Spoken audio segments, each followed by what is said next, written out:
Zombie Kids Evolution is a campaign game where 2 to 4 kids defend the school from a zombie invasion. Scorpion Masqué provided this in exchange for an honest review. This is a legacy game, meaning it changes as you play more games. To avoid spoilers, I'll focus on the basic game, but my thoughts later spoil a few things. You've been warned. Next, place a random zombie at each entryway and set the rest face up nearby the lock tokens. Choose and place your standees in the central red room, then roll to begin. Turns are simple. First, roll the die, then resolve it by placing the zombie from the left-hand side of the reserve in the matching colored room. If 3 zombies are in the same room, it cannot be entered. If a hero was inside, they must move to an adjacent room. Once the roll is resolved, you may move. Whether you move or not, eliminate up to 2 zombies in the room where you end your movement. Eliminated zombies go in the right-hand side of the reserve. Once 2 heroes are in an entryway, high five, then place a lock token. You win once all 4 entryways have locks. You lose if the reserve is empty and you need to place a zombie. The 2-player game is played on this nighttime board. There are more ways in and out of rooms, but don't think that'll make things easy.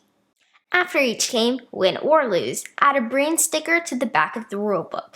You'll sometimes complete missions. If so, add a trophy sticker to both the mission page and the back of the book. Eventually, you'll unlock things, but again, I'll leave that discovery up to you. Roll the die to place zombies, eliminate zombies, and lock gates. That's Zombie Kids Evolution. Once you know Zombie Kids Evolution, games last between 5 to 15 minutes depending on your luck. There's some grade 2 reading and no math. Players need basic planning skills and to be able to cooperate and solve problems. 5-year-olds could handle the basic game, but because the puzzle gets trickier as you go, save the campaign until they can zip through the games. 4 people could play the basic game on a large square coffee table. Once you've unlocked abilities, more than 2 might need more space. The 3-player game is my least favorite player count. With 2, you cover more ground and fewer zombies enter the map, but it's harder to cross the map. With 4, it's easier to move around, but there are more zombies. 3 is just kind of there in the middle.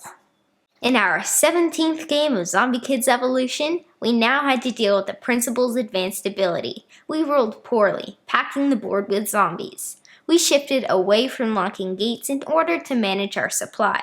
It seemed like we can never get ahead, and the 3 state red rules blocked the school's hub. We had no chance, and soon lost. I love Zombie Kids Evolution's abilities because they're unbalanced. Not all are equal in this situation. Some may feel underpowered and some may feel overpowered. Some zombies stack in a way that could make things impossible for you, like I talked about during story time. With that said, there's a lot of luck, but it's only 10 minutes. If things go poorly, just try again. The fact that you get a sticker no matter how you did was absolutely brilliant. You're always making some progress. The zombies lay flat, making them fill a room quickly. It's a nice visual. The player standees help you move around quickly.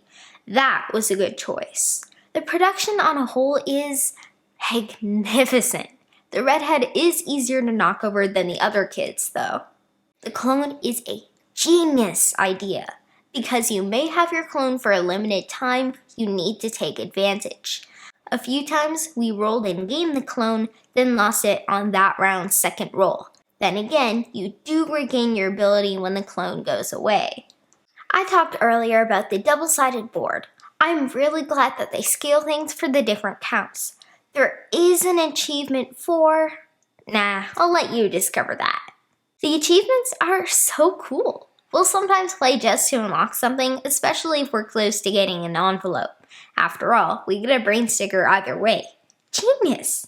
We already enjoy cooperative games, plus optimization and efficiency puzzles. Zombie Kids Evolution takes those things, adds a ton of replayability in a small box, plus incredible production in a super short playtime. This joins Herbaceous, which is very different, at the top of my list for quick family games. It makes sense that it's one of our most played games of the year. The only reason I don't rank it higher for myself is that the early games are a bit easy. For nearly every other family, especially with kids younger than me, this is fantastic. It's fantastic no matter what.